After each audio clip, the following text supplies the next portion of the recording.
Əşhədə əleyhi cah-i cəlalım budur mənim. Əşhədə vəliyyi âli məqalım budur mənim.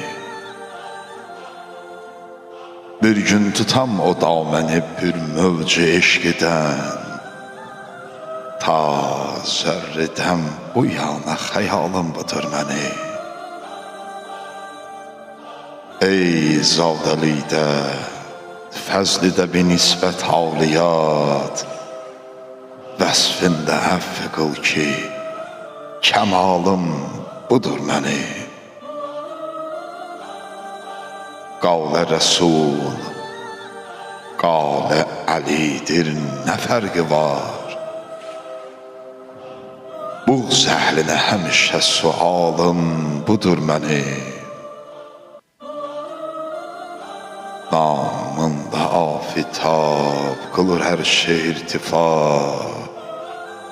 fəxr ilə ərz edər pərvalım budur mənim.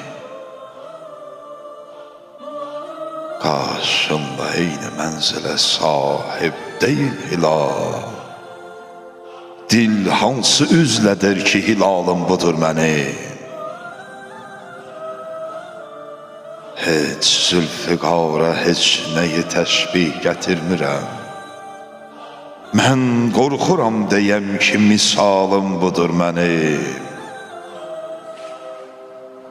5 gün günahı zikr edirəm, bir gün adını, Mövla bağışla, heyf ola halım budur mənim. Atsan ağam cəhənnəmə də sən bu savdəni, etməm narazılıq ki həlalım budur mənim. Etməm narazılıq ki həlalım budur mənim, budur mənim.